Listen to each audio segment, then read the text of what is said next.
Ready na ba kayong sumama? Thank you. My own name. Tinan mo yung mata ni Donna. Grabe no. Mugtong-mugto. Tapos siya yung pa. Grabe no. Sipot ako ng sipot kanina. Tapos wala akong dito. As in.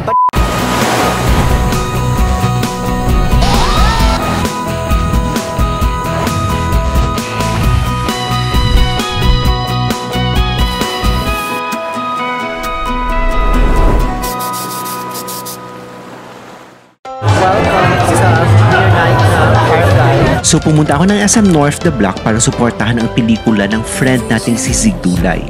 Ito ang Firefly, produced by GMA Films. Isa ito sa official entries ng MMFF 2023. Congrats, Sid! Congrats, Sid! Nakapasok ako sa loob ng holding room kung nasaan ang mga stars ng pelikula like Alessandra De Rossi, Miguel Tan Felix, Isabel Ortega, Max Collins, Yayo Aguila, Epi Quezon, Cherry Pie Picache at ang makulit na si Yuen or Oren.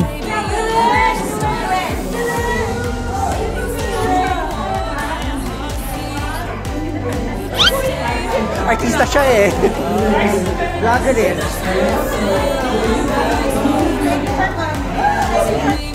Siyempre nakita ko rin si Radson Mendoza doon na sobrang pogi. Huling-huli ka eh. Nag-attend din sa premiere night sila Binibining Clay, Hi, Barbs! MMD na bestie ni Max at sabay pa sila pumunta at talaga namang darling of the crowd itong si MMD. I think congratulations to the whole crew. Of course, congratulations to you. I'm very excited. Firefly now showing. At dahil nga produce ng GMA Public Affairs itong Firefly, sumuporta rin ang mga journalist na sila Cara David, Jessica Soho at syempre ang unicorn na si Atom Araulio. May message nga pala sa atin ang cast ng film. Excited kami na i-share sa inyo yung pelikula namin na ginawa namin ng buong puso. Sana magustuhan ninyo at supportahan nyo ang pelikulang Pilipino. Lahat ng MMF appeals, panoorin nyo, pero unahin ninyo yung Firefly. Ready na ba kayong tumawa? Ready na ba kayong umiyak? Ready na ba kayong sumama? Pagpamilya po to, kaya dali nyo buong pamilya nyo! Okay, di ba? Panoodin nyo, maiiyak po talaga kayo sa akin. Naman, si Tonton. Sana nakiliki po natin lahat ng pelikula ng Metro Manila Film Fest. Pero katulad na sinabi ni Direk, unahin natin ang Firefly. Bumalik na tayo sa sinihan. Yan. Thank you po sa lahat na nandito. It's a star-studded screening. So, thank you po. December 25, yung Firefly, pinaghirapan namin po lahat talaga ng creative team. Thank you sa lahat na nagpunta ngayon. And it's such a beautiful film. It really is para sa buong pamilya. So, don't miss it. Tungkol siya sa bravery, sa family, sa love. And for sure, tatatak siya sa puso ninyo paglabas nyo ng sinihan. Thank you. Yes, maraming salamat po sa pagpunta dito sa advance screening po ng Firefly. At sana sa premiere night, makapunta rin po kayo sa December 25. Invite your friends, invite your family. Thank you! Kagaya na sinabi ng lahat, unahin po natin ang Firefly. Kung ang budget ay para sa Firefly lang, okay na po yun. Isama niyo po yung buong family niyo, hanggang pinsan, kapitbahay. Yun. Thank you so much. Epi? Yes, Epi. Enjoy!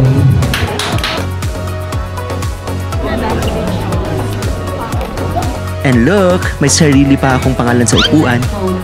Thank you. My own name.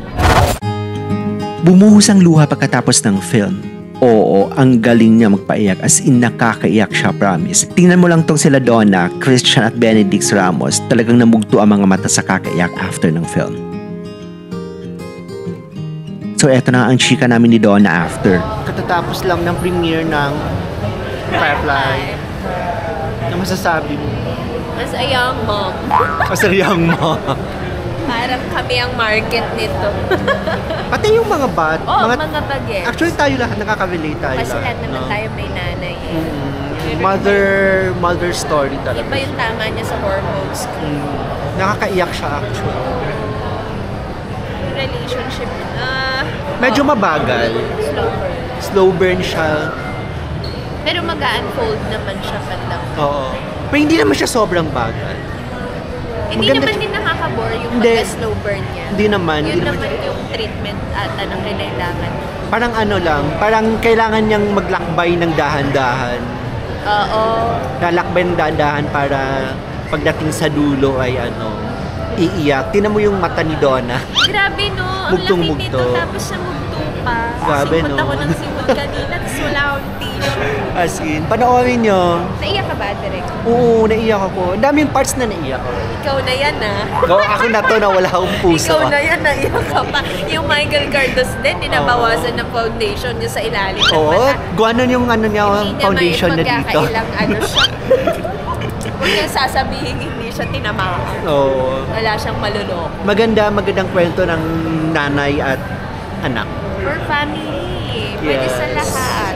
Pero pag lahat, sa mga nag-e-expect ng love story ni Miguel tsaka ni Isabel, hindi siya gano'n. Oo.